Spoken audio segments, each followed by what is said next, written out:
ستوري تايم. هتكلم النهارده عن رحلتي مع الثيرابي. ناس كتير بتشوفوا اي كلام، وناس كتير بتشوفه مهم، بس لما يبقى عندك بقى اكتئاب اللي هو خطوتين وهتولع في نفسك. وناس كتير بتقولك ضحك على الدقون، 500 ألف حاجة.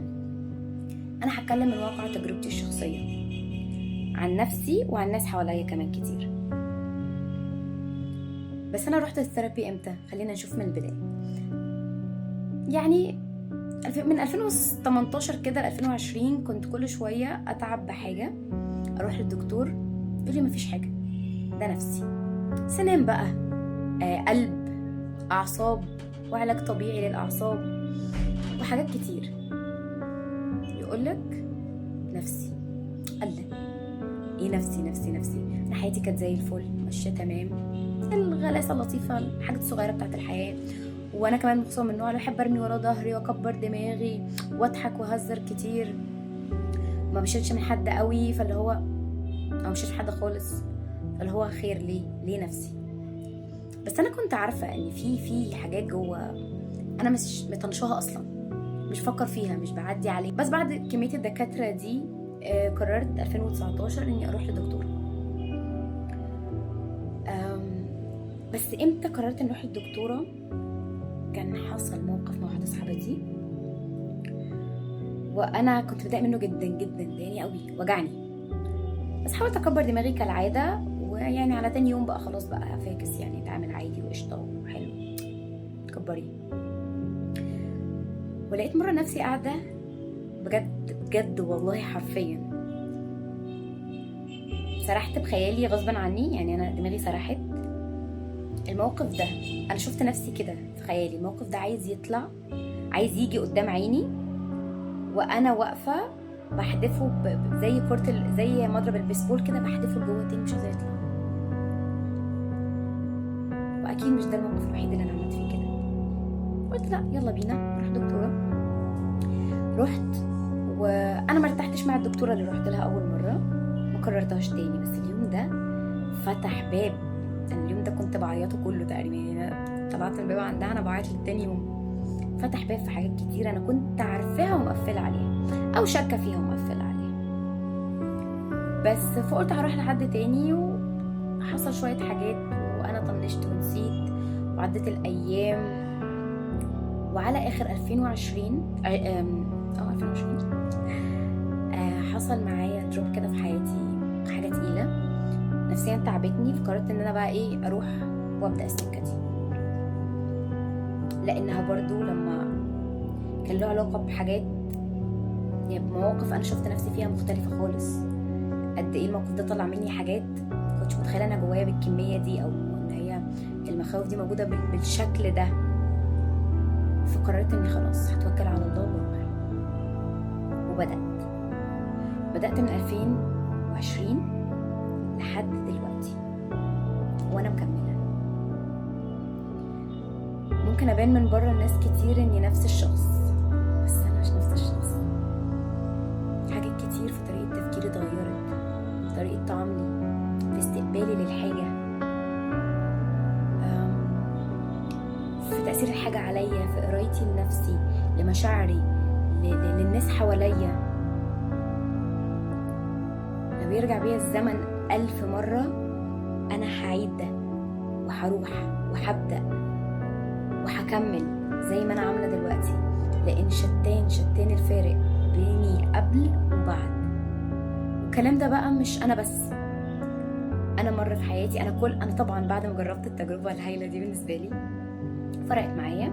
ابتديت أي حد محتاج I supported جدا، I support him أو her، ومنهم اللي كمل واللي فعلا بقى حد تاني دلوقتي. الثيرابي بيفرق، بس محتاج 3 حاجات علشان يفرق. رقم 1، انك تكون صادق مع نفسك، ما تضحكش على نفسك، ولا تضحك على الدكتور، ولا تضحك على اللي حواليك. لانك لو ضحكت على الدكتور وعلى حواليك ما ينفعش تضحك على نفسك. على الاقل لازم تبقى عارف ان انا بعمل ده، انا بفكر كده، انا شايف نفسي كده وشايف اللي حواليا كده، لازم ابقى صريح مع نفسي جدا، وبعد كده مع الدكتور عشان يعرف يوجهك صح. كل ما هتخبي كل ما هتخلي الطريق ممكن يبدأ مش غلط، ممكن يبدأ غلط، او ممكن يبدأ بشكل أسوأ كتير ما كان المفروض يحصل، او يكون تأثيره اقل كتير. فالوضوح والصراحة ده رقم 1. رقم 2، تبقى عارف انك هتتعب في الرحلة مش سهلة، ولكن تعبها مش دايم وبيزيد زي كل العك اللي احنا مراكمينه. لما بتعرف ان انت فيك حاجة وبتشتغل عليها بتتعب، بس تدريجيا التعب بيقل وانت بتبقى فيها احسن، وبالتالي تأثيرها بيبقى افضل في حياتك، فانت رايح في حتة افضل. انما لما بتفضل فيها هي عمرها ما بتقل، هي بتفضل تزيد مع ضغوطات الحياة ومع مع الفتن ومع الحاجات ومع كل الرتم السريع بتاع الدنيا دلوقتي، ده بيزيد، فانت بتبقى أسوأ من كل النواحي. رقم 3، ما تبخلش على نفسك بانك على الاقل تعرج في الطريق. ناس كتير اتحطوا على اول الطريق وعشان مش عايزين او مش قادرين يتعبوا كمان شوية وقفوا خالص او رجعوا. لا، ما تعملش ده. حسيت انك مش قادر، خد نفس، خد هدنة وكمل زحف، سيب باب موارب، لان الموضوع هو انت مش رايح عشان دور برد هيخلص وتمشي. دي رواسب وشوائب متراكمة من واحنا صغيرين، سواء بقى من البيت، من المدرسة، من المجتمع، احيانا له علاقة بالجينات، احيانا حاجات كتير. يعني جزء من ابتلاءنا في الحياة بيبقى ابتلاءنا في دماغنا، في الحتت الصعبة فيها، في الحتت التقيلة فيها، في أمراضها، في اضطراباتها. كل بس اللي انت محتاج تعمله تتوكل على الله وتستخير، تختار حد كويس، دكتور أو دكتورة كويسة. ناس كتير حواليك راحوا، وتشوف تسمع آراء مختلفة. اخترت وقررت وبدأت، ما تتفزلكش. ده آخر طلب بطلبه منك، ما تتفزلكش.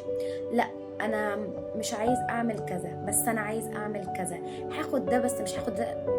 وأنت دكتور، لما بتروح لدكتور هضمي أو دكتور دكتور بطنة أو دكتور قلب أو أي دكتور، وبيقولك لا أنت عشان حالتك محتاج 1 2 3، وأنت واثق في الدكتور ده، عارف إنه شاطر، تسمع الكلام وأنت ساكت. معلش الموضوع ده حاسس في نفسيتي شوية. فاسمع الكلام، يقول لك فردي جروب، دوا.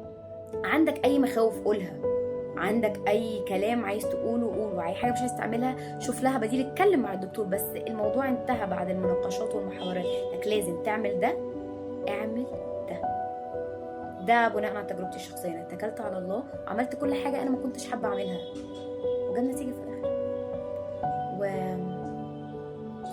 والموضوع يستاهل، والله يستاهل.